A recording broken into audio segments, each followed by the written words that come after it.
In this message, we will learn about proper timing, distance to use, and also good techniques that are recommended when planting soya.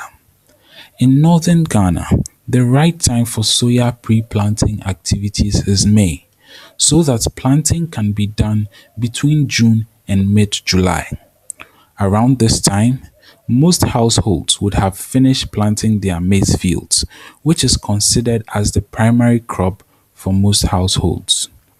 Also, most communities would have recorded enough rainfall, making the ground moist and suitable for sowing, which helps seeds to germinate easily. Note that the longer your seeds stay in the soil before germination, the more susceptible they are to soil pests and diseases. Do not sow unless you have recorded at least 3 heavy rains. Also, note that if you plan to intercrop your soya into maize, your time of sowing the soya will depend on the stage of growth of the maize.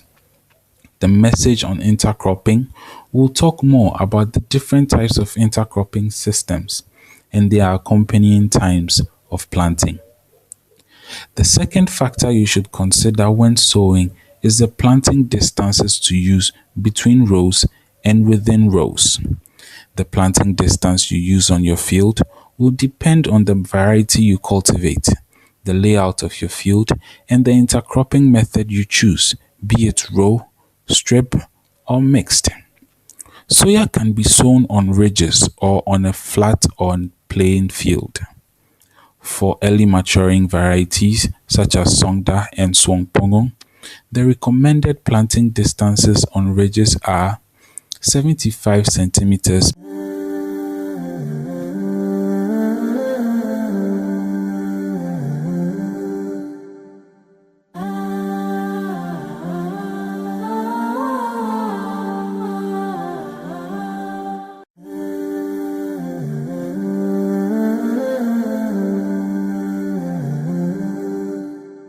by 20 centimeters if dibbling, and 60 centimeters by 5 centimeters if drilling.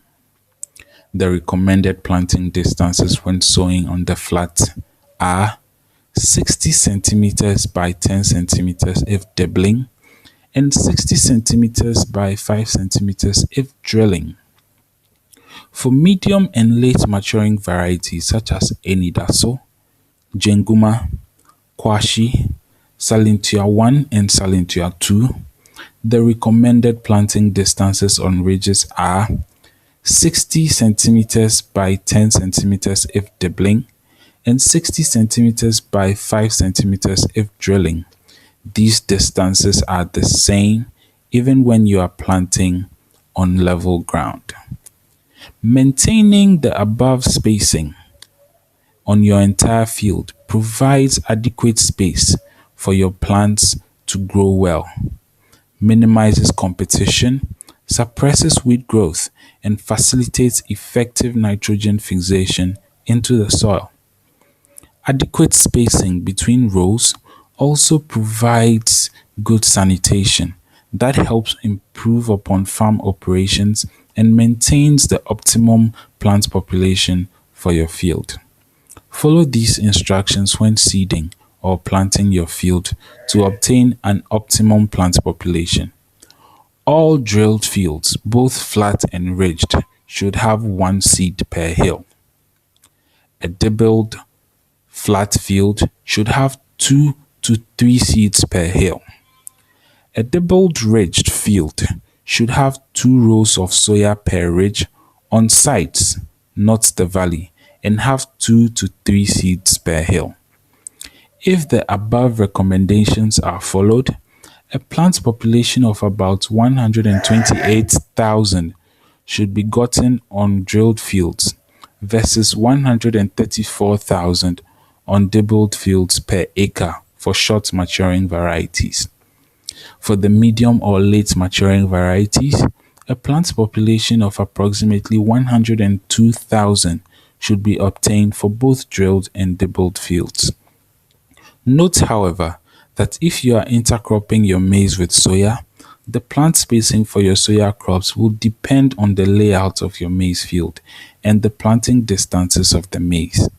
Therefore, if you decide to practice intercropping, take into account the planting distances for the soya when you are planting your maize seeds. On average, you will need about 16 kilograms of soya seed per acre of land. To plant soya seeds correctly, you need to use the appropriate seeding depth. Your seeds should be placed in the soil at between 2.5 to 5 centimeters deep, about 3/4 of your thumb or little finger. Never exceed 5 centimeters, which is a full thumb or index finger, when placing your seeds in the soil. This will result in lower emergence and poor plant stance. If you are planting early in the season when there is a lot of rain, you should plant at about 2.5 to 3.8 centimeters deep. This is because the wet soil clogs the seed hole, thereby making it difficult for the developing seedling to emerge. This results in death of the seedling. As with every other crop, it is advisable that you plant your soya in neat rows on your field. This makes farm operations such as fertilizer application, weed management, and harvesting very easy. It also improves upon the sanitation on your farm. Keep the factors we discussed in mind when you decide to plant your soya, and it will help in establishing a good crop stand for a good yield.